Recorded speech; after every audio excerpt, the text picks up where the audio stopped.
क्या आपने कभी सोचा है कि हमें कैसे पता चला कि हर जीवित चीज छोटे छोटे पार्ट से बनी होती है जिन्हें सेल्स कहते हैं? यह है वो जबरदस्त कहानी उस डिस्कवरी की जिसने लाइफ को देखने का हमारा नजरिया ही बदल दिया। इमेजिन करें, दुनिया कैसी थी 1600 सदी की शुरुआत में। माइक्रोस्कोप्स की खोज से पहले किसी ने कभी सेल को नहीं देखा था। लोगों को कोई आइडिया नहीं था कि लाइफ के सीक्रेट्स इतनी छोटी कोशिकाओं में छिपे थे जिन्हें आंखों से देखा नहीं जा सकता था।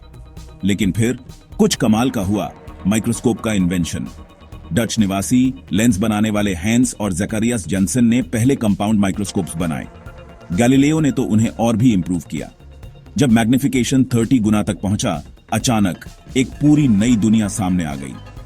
1665 तक इंग्लैंड में रॉबर्ट हुक नाम के एक साइंटिस्ट ने अपने बनाए हुए माइक्रोस्कोप से कॉर्क के एक पतले से स्लाइस पर देख रहे थे।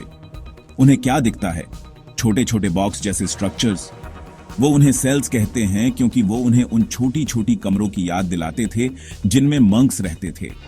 लेकिन इसमें एक पेंच था। हुक ने सिर्फ मरे हुए प्लांट सेल की दीवारें देखी थीं। जो लिविंग पार्ट्स थे वो अब भी एक रहस्य थे। लगभग उसी टाइम पर नेदरलैंड्स में एंटोनी वैन लीeuwenhoek नाम के एक क्यूरियस व्यापारी चीजों को एक लेवल ऊपर ले जाते हैं। वो हाथ से पावरफुल लेंसेज बनाते हैं और तालाब के पानी की एक बूंद में देखते हैं और वाओ, उन्हें एक छिपी हुई दुनिया मिल जाती है। छोटे छोटे जीव तैर रहे हैं। वो उन्हें एनिमल क्यूल्स कहते हैं, जिन्हें आज हम बैक्टीरिया और प्रोटोजोआ के नाम से जानते हैं। यहां तक कि वो पहली बार रेड ब्लड सेल्स और स्पर्म सेल्स भी देखते हैं।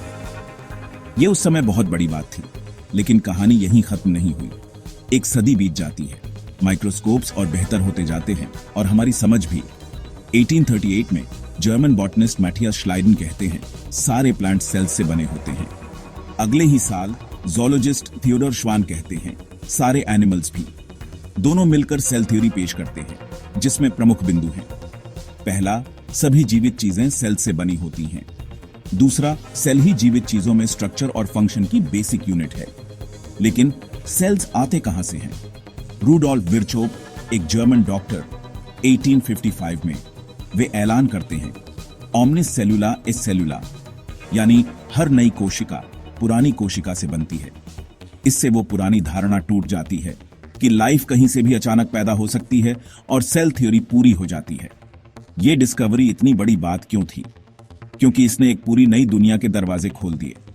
अब हम जानते हैं कि लाइफ इन्हीं छोटे छोटे यूनिट से बनी है। इस डिस्कवरी ने मॉडर्न बायोलॉजी, जेनेटिक्स और मेडिसिन की शुरुआत की।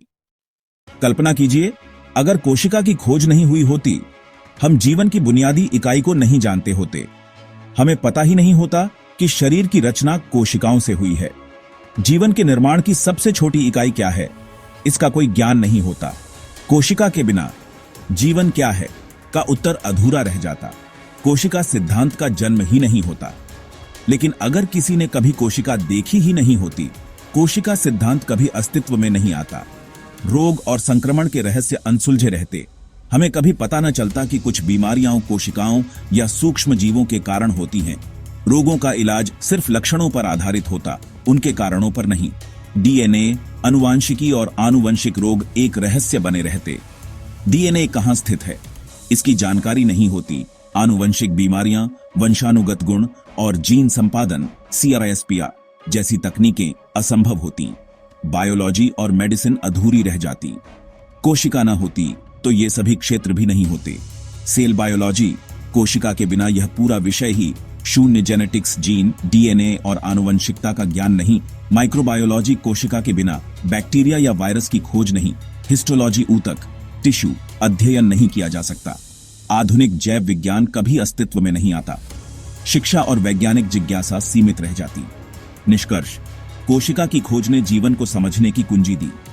कोशिका सिर्फ एक संरचना नहीं, जीवन की पहचान है।